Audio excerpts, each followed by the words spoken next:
much, Jessica. Nothing like a little bit of music to get us in the mood. Welcome to all here in the sanctuary. It's so great to see some people face to face again, and those of us on Zoom or YouTube. Today we have a special service presented by the board. My name is Troy Saunier, your president of the board, and involved in our service today is, of course, as always, Jessica Friesen, our director of music, Marie-Claude Deroux, our director of religious exploration, Margaret Galbraith, our past president, Molly Hurd, our secretary, Avard, our community at large, Marilyn, one of our two co-treasurers, and Pam Griffith-Hooley, our vice president. John Piccolo is our technical director this morning again, and of course our minister who is away taking a well-deserved break, celebrating his new grandchild, Norm Herofker. So I will take your attention to the announcements in the order of service that did go out at 9:30 this morning. We were not going for a record, but maybe we did reach one for the order of service going out just before the service. It was to make it easy so that it was on top of your inbox. In any case, I wanted to list a couple of important items in the order of service today. As you know, your minister is off until March 27th, at which point he will be back and will be doing a service in collaboration with the UUCH Church in Bangor, Maine, celebrating the running of the Maple Sap in spring. It is great to see more people in the sanctuaries I just mentioned, and as of now, the changes from public health are starting to materialize with the phase 1 of reopening. For now, in the sanctuary, we accept people with social distancing in their household groups and their existing circles, still masked. And as of March 21st, the remaining restrictions will be lifted. We will continue doing our services on Zoom and YouTube as it makes them more accessible for a wider community. There are some team meetings coming this week. You can see those both in the order of service as well as in the newsletter that Edda, our dutiful editor, has just sent out. And as you all know, you'll get a message later in the service about our Saturday brunch and giving. After the service today, we will be continuing a discussion about the ministerial transition. So we hope to get through the service in time for an 11:30 noon start for that. And with that, I will pause to give Jessica the floor for a brief announcement and the prelude.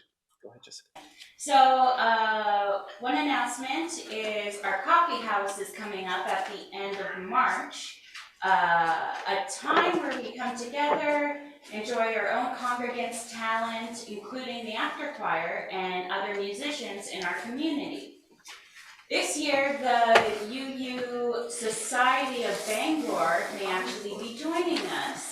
We're doing a service with them for the maple syrup service. And so you can contact me if you would like to participate either as a musician, reading poetry, or even volunteer. That's very welcome.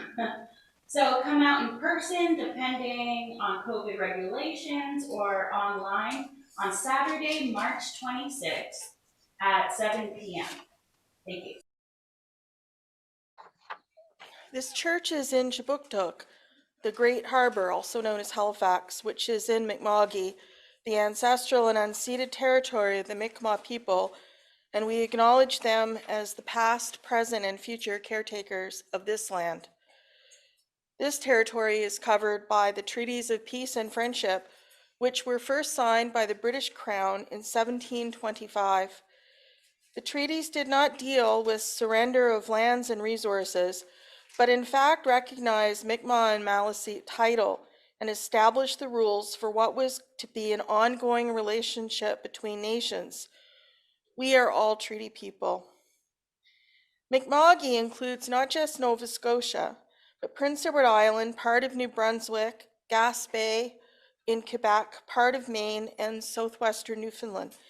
If you are joining us on Zoom from another territory, please take the time to pause and maybe look out your window and acknowledge the territory that you are on. And now we begin our service, like most UU congregations, by lighting our chalice. We light this chalice for renewal of our faith. Each time we light the chalice, we renew our commitment to our Unitarian Universalist faith. With the spark of a match, we make it new again, as fresh and surprising as the first day we encountered this spiritual community and realized we were home. We light this chalice for renewal of our faith. And now Jessica will lead us in our opening hymn.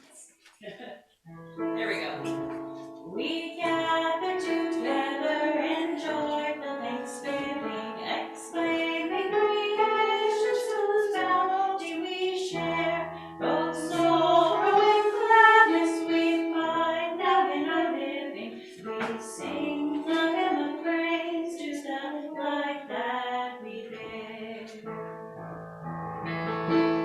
We gather together to join in the journey, confirming commitment where a passage to be, a true affirmation in joy and tribulation, when bound to human care and hope, then we are free. Now's the time in our service when we shift gears a little bit and remember that we're all children at heart. And so it's time for the Story for All Ages, and Marie-Claude Leroux, our Director of Religious Exploration, will continue now. Good morning, everyone. Today I'm going to share with you the story, When the Wind Stops, by Charlotte Zolotow. The great bright yellow sun had shone all day, and now the day was coming to an end. The light in the sky changed from blue to pink to a strange dusky purple. The sun sank lower into the glowing clouds. The little boy was sorry to see the day end. He and his friend had played in the garden. When they were tired of playing, they lay down in the grass and felt the sun on them, warm and soft, like a sleepy cat resting. Now his mother came to say goodnight. Why does the day have to end? He asked her. So night can begin, she said. Look. She pointed out the window where, high in the darkening sky, behind the branches of the pear tree, the little boy could see a pale sliver of a moon. That's the beginning, his mother said, resting her hand on his shoulder. The night with the moon and stars and darkness for you to dream in. But where does the sun go when the day ends? The little boy asked. The day doesn't end, said his mother. It begins somewhere else. The sun will be shining there when night begins here. Nothing ends. Nothing? The little boy asked. Nothing, his mother said. It begins in another place or in a different way. The little boy lay in bed and his mother sat beside him. Where does the wind go when it stops? He asked. It blows away to make the trees dance somewhere else. Where does the dandelion fluff go when it blows away? It carries the seed of new dandelions to someone else's lawn. And where does the mountain go after the top? Down to where it becomes the valley. So where do the waves go when they break on the sand? Sucked back to the sea into new waves. And where does the rain go when the storm is over? Into clouds to make other storms. And where do the clouds go when they move across the sky? To make shade somewhere else. And the leaves in the forest when they turn color in fall? Well, the leaves go into the ground to become part of new trees with new leaves. But when the leaves fall, that is the end of something, the little boy said. It's the end of autumn. Yes, his mother said. The end of autumn is when the winter begins. And the end of winter? The little boy asked. The end of winter, when the snow melts and the birds come back, is the beginning of spring. The little boy smiled. It really does go on, he said. Nothing ends. He looked out at the sky. The sun was gone completely. The lovely pink clouds had disappeared. The sky was dark and purple-black. High above the branches of the pear tree shone, clearly now, a thin new moon. So when the wind stops, it blows away to make the trees dance somewhere else. In Betweenness by Richard S. Gilbert. We live in between festivals of gratitude and joy, in between seasons of contrasting color, between floods of brightness and seas of whiteness. We live on a remote island outpost in fathomless space, between stars and moons and planets and void, surrounded by meteors, comets, rays, and nothingness, in which there is no right or left, up or down, only betweenness. We live not quite at the apex of joy, nor in the nether of sorrow, but in the moving space between, uncertain of our location. We live walking from city of birth to death, hoping along the way to see something of beauty, to touch hands with those we love, to give more than we get, to make some sense of it all. We live in betweenness. Thank you very much, Avard. That was wonderful. We'll now continue to a sacred time in our service where we reflect on the joys and sorrows, a time set apart to honor the many sorrows and many joys that you, the members and friends of this congregation, are living with, and acknowledge the mutual support that binds us together in community. We'll light one candle, thank you, Jessica, for all those with us that are in our thoughts. And we'll light one candle for those who are struggling mentally, physically, financially, or emotionally. We also light one candle for all of the joys that are in the room and those who are participating over Zoom or on YouTube, and even those who can't make our service today but are in our hearts as part of our community. The big joys that come along only infrequently, and the little joys that we are blessed with every day, if we're able to see them. Sorry, I keep forgetting about mask. I'd like to invite anyone either in the room that has something they want to share as a joy or a sorrow, or even on Zoom, to share that now. Okay, good morning. This is for Alan Bezanson, who is a friend of the Voice of Women for Peace. He's in Halifax Infirmary, quite ill, and he would be happy with a candle, please. Thank you. Thank you very much, Eleanor. Anyone else on Zoom or in the room here?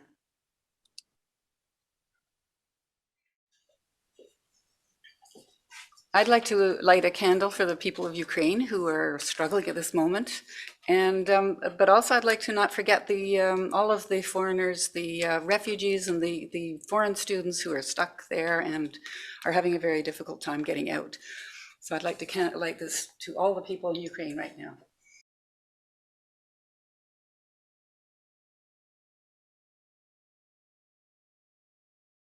Do everything turn, turn, turn. There is a season, turn, turn, turn.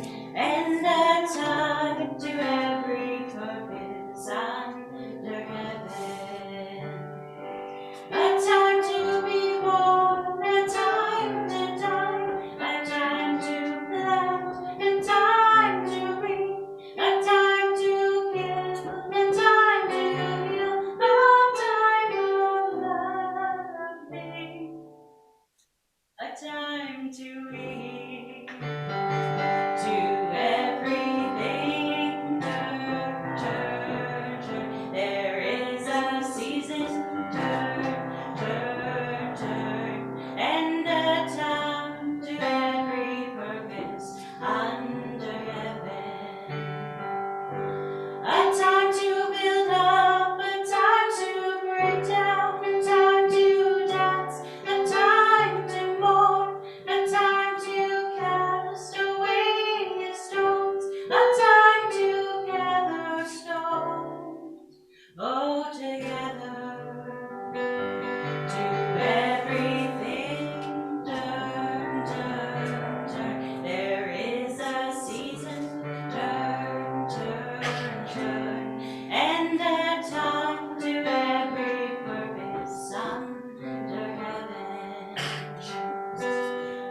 A time to gain, a time to lose, a time to rest, a time of soul, a time to love, a time to hate, a time for peace. I swear it's not too late. Everyone, to everything, turn, turn, turn. There is a season, turn, turn, turn. And a time to every purpose under heaven. Thank you, Jessica. May the joys and sorrows, both those acknowledged here this morning and those held in the silent sanctuary of our hearts, weave us together in the interdependent fabric of community. Now is the time in our service where we take a bit of a pause and reflect on ourselves and do a short meditation. This will be a guided meditation, and with the theme of transitions, I thought it might be appropriate for us to imagine ourselves stuck in the middle of winter as a small seed of the flower of your choice that is waiting to emerge in the spring. So if you could, take 3 deep breaths, sit as erect as you can in the chair that you happen to be in, and you can either close your eyes or gaze down, whatever you're comfortable with. I'll go through a short guided meditation, and then we'll pause. And Jessica will, I don't see my bell here, so Jessica will play something on the piano when we're done. Okay. So imagine yourself as the seed in winter, placed there from the season before, held tightly by the snow and ice underground, and knowing that even in this cold, somewhat inhospitable place, that spring is coming.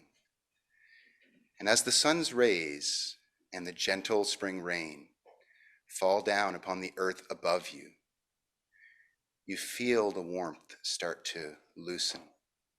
You feel your cotyledon come up from the seed, break through the earth, and emerge wondrously into the sunlight.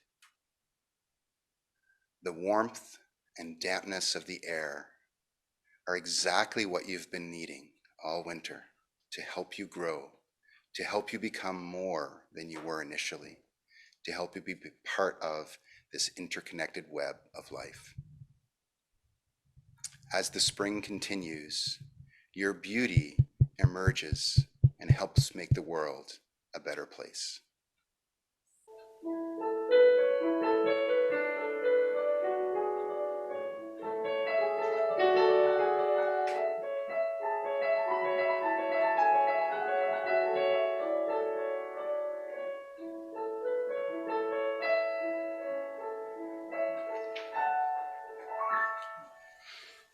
Thank you, Jessica. As you're comfortable now, you can open your eyes, return your gaze, and I will pass the mic over to Pam, who will do a reading on Humans' Core Function is Love by Adrienne Marie Brown.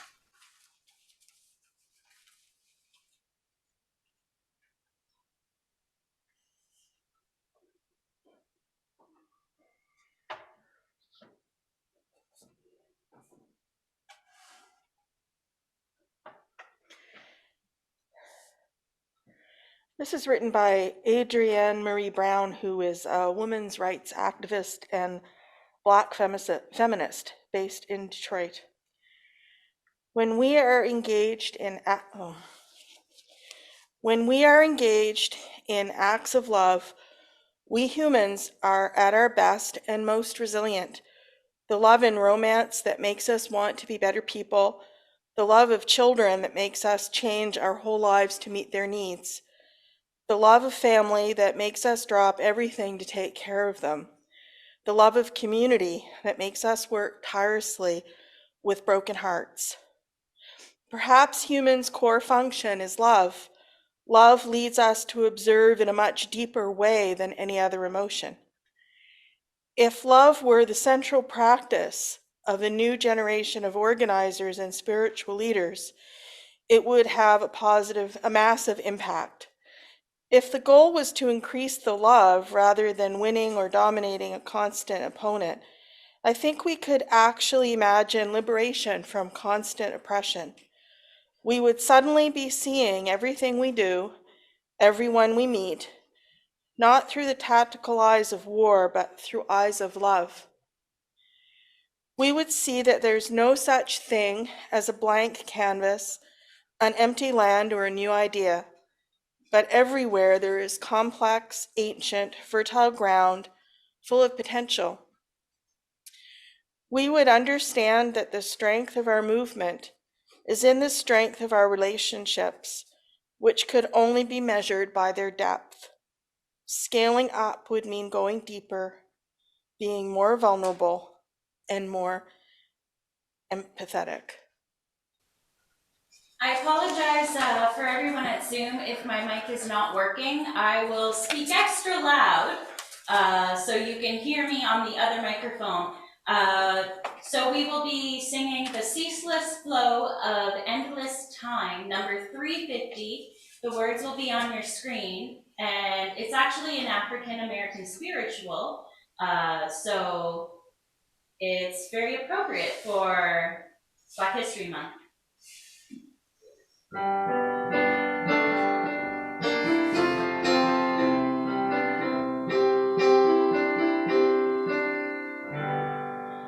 The ceaseless flow of endless time, no one can check or stay. We'll view the past with no regret, nor future with dismay. The present slips into the past, and dreamlike melts away. The breaking of tomorrow's dawn begins anew today. The past and future ever meet in the eternal now, to make each day a thing complete shall be our new year now. Where to send your generous donations to this church. Today, I wanted to suggest once again that you earmark those for the Saturday brunch. This is a program that clearly our congregation embraces completely. In fact, I think are very proud of. And it costs us $300 to $400 a month to run it. And at the moment, we've only received $85 towards it since the beginning of January. So anything that you could send this way would be very helpful to keep that going. Thank you. So we will now do our closing hymn, one of my favorites. Whoa, yeah, yeah. Whoa, yeah, yeah. Whoa, yeah, yeah. Okay. We are going, heaven knows where we are going, but we know then, and we'll get there. Heaven knows how we will get there, but we know we will. We will be hauling on, and the road will be muddy and rough, but we'll get there.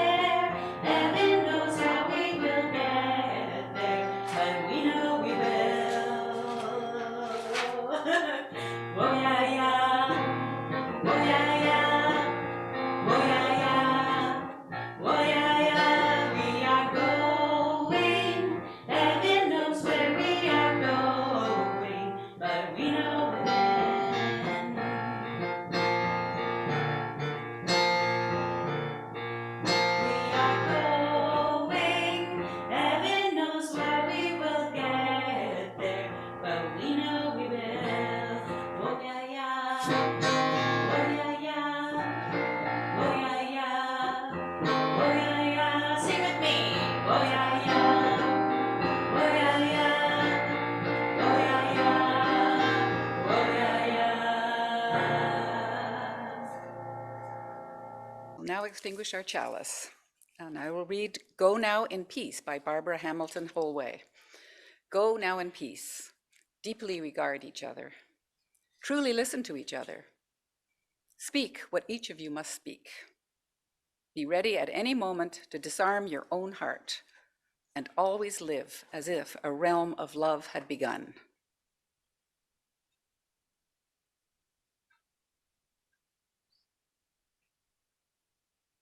Thank you to all who attended the service today. I'll say goodbye to those who joined us by YouTube now as we end our live streaming. For those who joined by Zoom, in a few minutes we'll return to sharing joys and sorrows, followed by our virtual coffee hour. Thank you again. The streaming service will now end.